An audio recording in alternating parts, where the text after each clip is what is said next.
魏无羡自己抓着椅子，刻意偏离了人为他摆好的角度，才抱着肚子坐下了。刚一落座，服务员就端来一杯温牛奶，还冒着热气，却不会烫手。魏无羡看看金光瑶手边喝到一半的黑咖啡，再看看自己这边的牛奶，道：“谢谢你的细心了，可惜我不爱喝牛奶。”金光瑶笑道：“照顾老弱病残孕是公民的义务，无羡中了2个，我当然要多加留心了。”这一套场面话才说了个开头，魏无羡就受不了了，开门见山道：“行了，金副总，直说吧，你叫人把我带到这里来，到底有什么事儿？”金光瑶不紧不慢地抿了口咖啡，优雅地放下，脸上带着和煦的微笑，比外头的阳光还要暖几分。你倒是一点没变，还是这么急躁，就不能平心静气地坐下来，享受一下这闲暇惬意的午后？这杯牛奶不知道放了多少糖，光是闻着就觉得甜得发腻。魏无羡把杯子推得远了些，压下胸中翻滚的恶意，善意提醒道：“我没记错的话，今天是工作日吧？”金子轩脑子又抽了还是怎么的？下属代工来这儿喝下午茶，他都不管一管。站在魏无羡身后的黑衣人明显察觉到自己老板黑了脸。金光瑶没再多说什么，只挥挥手让人开了投影，墙上的屏幕上立刻显示出一些图片。魏无羡只匆匆看了2眼，心骤然提了起来。那上面的图片都是一些表格，第一栏标注的名字赫然是温情2字。我这几天翻温家的资料，有一些新发现，就想拿来给无羡你分享一下。金光瑶按下无线鼠标，图片自动循环播放。温氏倒台的最大原因是你挖出了温朝手下的数十个制毒工厂，这种事一旦爆出来，就是上头的人也不好干涉，温氏的根就是从这里开始烂。被查处后，染指的人员全都进了牢狱，你知道的，制毒可比吸毒严重多了。我特地去派人去了解了一下，那群人里最轻的被判了10年有期，最重的直接死刑了。魏无羡捏紧衣角，你想说什么？金光瑶舒坦往椅背上一靠，鼠标停在温情的个人履历上，是完完整整的，从何时出生到上了什么大学，做了什么研究，从事了什么工作，得到了什么成果，再到温氏倒台后怎么进的医院，这些全都巨细靡遗地呈现在表格上。温情小姐可是温家少出的一颗天才啊，这样的天才在手上，我要是温若涵我也会好好利用。可惜温若涵虽识才，却用错了道。你知不知道温朝手上出的毒品有多少是经了温情小姐的巧手？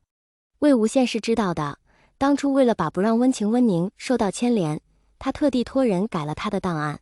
这里面并不是改了什么所谓的罪证，只是抹去了温情在温氏的痕迹。而金光瑶口中的经手，指的是温情大学里的那些研究成果全被温氏买断用在不正当制药上，包括温情刚出大学的那1-2年，确实是为温氏制药服务过的。彼时温朝藏得极好，温情不明就里，只以为自己的成果用在了治病救人上，却根本不知道温朝拿着这些成果却是去研发毒品，谋取暴利。等温情发现后自然大闹一场，随后便脱离了温氏的核心，自立门户。无心之过，若是无人提起，也许还能演一辈子，但若碰上有心人追究，实在是很难洗清。要命的是，魏无羡当时还病着，蓝湛看出他保温氏兄妹的心思，便自发帮温情压下了这些事。若是真要翻这些旧事，蓝忘机势必也会被牵连进去的。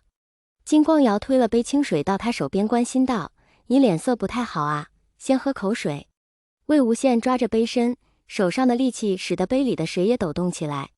我呢，就是好心给你提个醒，温情尚且如此，他那个弟弟温宁一身蛮力，不知道被指使着干过多少放火杀人的事情，我手上有足够的证据可以告到他们把牢底坐穿。无羡，你该知道，温家人手上都不干净，从豺狼窝里出来的能是什么好东西？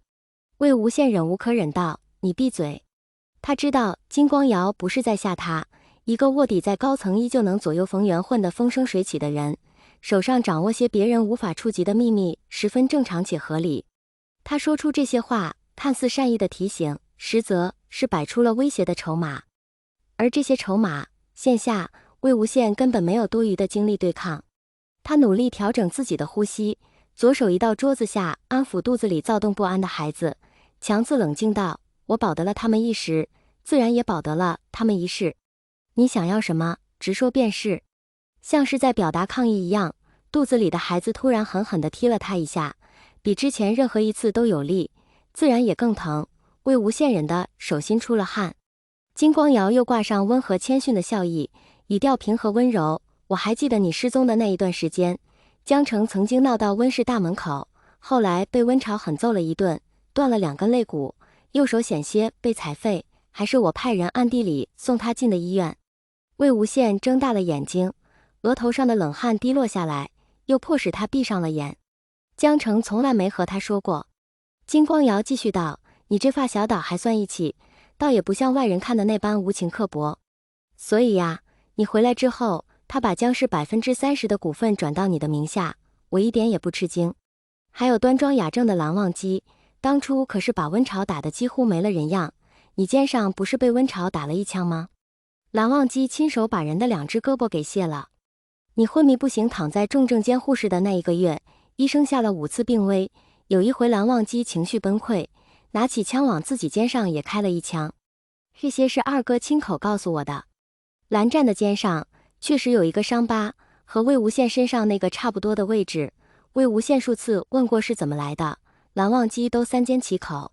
是了，蓝湛就是这样一个人，从来不会把他为自己做过的事情挂在嘴边，就算去问了，也未必能让他开口。